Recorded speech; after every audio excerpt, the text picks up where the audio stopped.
save souls, slay error, go stronger. I love hearing inspirational people, so we're going to listen to the 2020 State of the Union speech by President Trump. But we're not going to listen to his actual speech. We're going to listen to a Catholic priest, Father Johnathan Meyer, who gave a homily at All Saints Parish in Guilford, Indiana.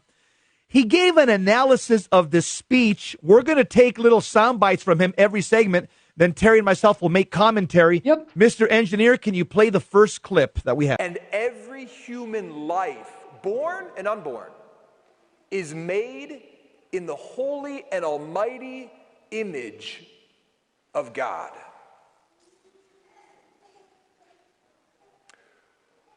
Who spoke those words at this year's March for Life, the largest annual protest in our nation's capital? President Donald Trump. Not a bishop, not a pastor, not a rabbi. But the president of this nation spoke those words. And my dear people, a great light has arisen. And the people who have been living in a land overshadowed by death have seen a great light. Now I know many of you are already thinking, Father, seriously, Donald Trump is not pro-life. He's doing this solely for votes. He fooled you, Father, but he didn't fool me. In 1999, in an interview on NBC's Meet the Press, when Donald Trump, a freewheeling New York dealmaker, was asked about his pro-life stance, Donald Trump said this, and I quote, "I am very pro-choice." And yet 11 years later, he stands in front of a crowd of thousands as this nation's president and speaks some of the most clear biblical truth about the dignity and sanctity of life and the dignity and beauty of every woman and mother. I'd like to make some very clear comments about this, and there are three. The first is this: we are never to give up. Donald Trump went from being pro-choice to pro-life. We are to never give up.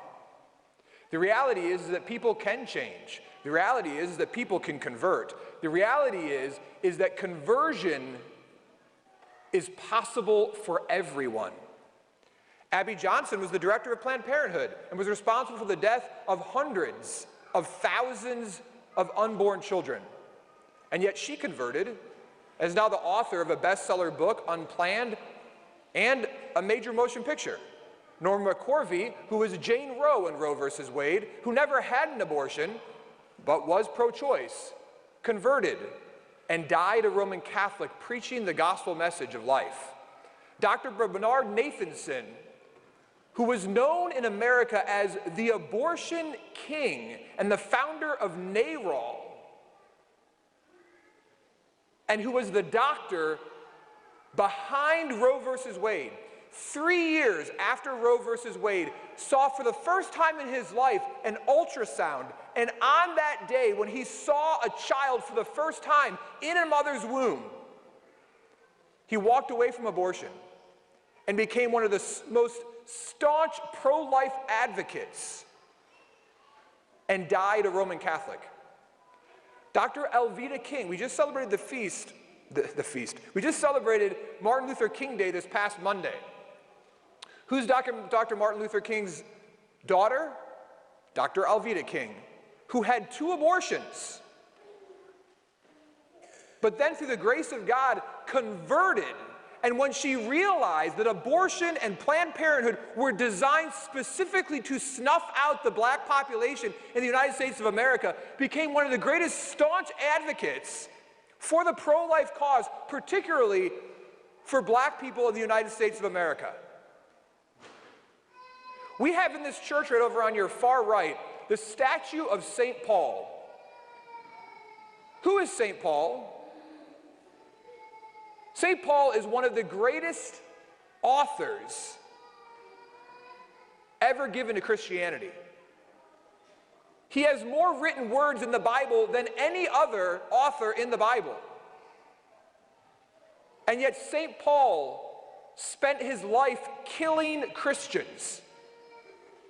But then he converted. He came to the light. Well, let me ask you a question.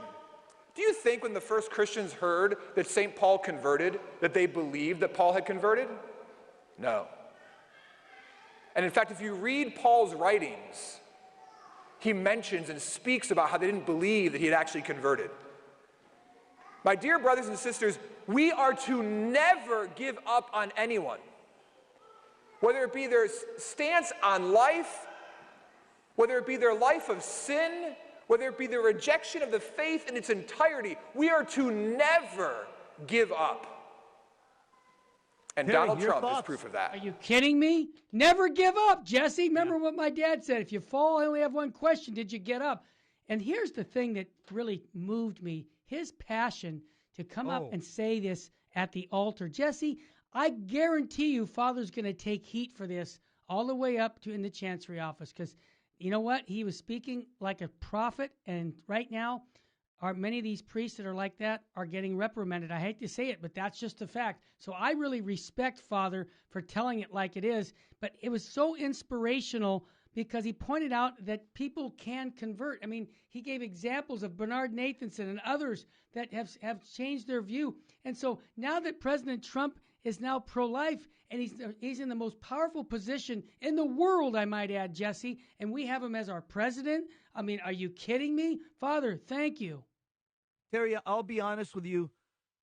That's the very essence of Christianity. Yep. We believe that weak, sinful human beings raging with concupiscence. Yep. We believe God is so powerful through his son, Jesus Christ, that he can reach down into the lowly pit of where we're at, stuck in sin and self-absorbed with our own narcissistic, passions and lifestyle. And God can change our heart. I mean, that's what the prophet Ezekiel talks about, that God will sprinkle us with clean water and change our stony heart. And there's naysayers out there, Terry. They're saying, there's no way. This. I don't believe him. I don't believe it. I don't believe it. Terry, here's some things that I would just, first of all, I don't know anybody who would day in and day out stand there and take this type of insult for being pro-life if you're not. Exactly. He's just lambasted 24 hours a day, 7 days a week by the mainstream media, and that for that position specifically. That's right. If anybody was like what we would call like fake pro-life, they'd say, "You know what, man, knock it off. I was just playing. I'm not really pro-life. It's not worth it. Quit calling me names, you guys. You know what? I'm coming out of the closet. I was a fake pro-life guy. You know what? I'm really on your side. We're really friends." Terry, he gets insulted day in and day out because of this specific issue right here. And Jesse, just to interrupt you, don't forget, the whole point what you were saying is we have Supreme Court nominees coming up in this next election period where the next president's going to pick two or three new people on the court, and that scares the you-know-what out of liberal people. I'll just call them liberal because... Terry, which shows you that he's authentically had a change of heart on this issue, because if he didn't, you know what would have demonstrated to us that he was a fake pro-lifer? Tell me. The two nominations. If he would have put somebody like Ruth Bader Ginsburg, an ACLU leftist type of justice, we would have said, President Trump is a phony pro-lifer. Talks, but he doesn't act. He's all talk, no action. He had the opportunity to change the face of America for the next generation. He didn't do it. He's a fake. That, Terry, well said, to me, was the test. I agree. It was the actual litmus test to see, okay, is this guy just talking, or is this guy actually had a conversion? And the fact is, Terry, you know Dr. Bernard Burnham. I do. I met him. Dr. Bernard Nathanson. Yep. These guys here, they're not fake, Terry. These guys have had an authentic conversion. Tell us a little bit about your relationship with Dr. Bernard. Well, I think I've shared it, Jess, but I'll do it again. I knew Dr. Bernard Nathanson back in the 80s when he had just converted for being pro-life, and he was going to all the human life conferences, and I would be recording them all. And then he came out to California. I was involved with Operation Rescue, where we would lay our bodies on the line for the unborn and say, we're going to break a law to save a life. And so, lo and behold, back in April of 1988, I was arrested alongside of Bernard Nathanson, arm to arm. We held arms together. And so we had something to... You went to jail for Jesus. Yeah, we went to jail for Jesus. And I don't regret that, because I could tell so many beautiful stories where we would be able to tell our people in jail, what are you in for? When I told them what I was in for, they were like, dude, really? That's cool. You know, the point I'm making is I got to evangelize too there. But here's the big point. All these people that I've met who were former pro-abortion that have become to now be pro-life, they've moved me, and I say President Trump has inspired me. Jesse, 10 years ago, he was the last person in my mind who could inspire me. But I never even followed him, Terry. I never watched one of his shows. I never watched his show, his series that he's popular for. Yeah. I didn't watch his beauty path. I had nothing to do with him. I had no use for him. Right. He's a pro-abortion, billionaire, liberal womanizer. Right. But, Terry, we're talking about here Saul of Tarsus type of conversion. Oh, yeah, in our modern day. Yeah, he's a modern day one. So I'm not calling, don't get me wrong, I'm not calling him a saint. No. I'm just saying that he's had an interior conversion, which is what the Catholic Church calls us all to, in his heart, about God, about faith, and about pro-life. And that's pretty obvious, because you don't stand there and get insulted 7 days a week, 24 hours a day, if this isn't really in your heart. Well said. And when we come back from the break, we're going to play another clip of Father, what he has to say. And I think if you're like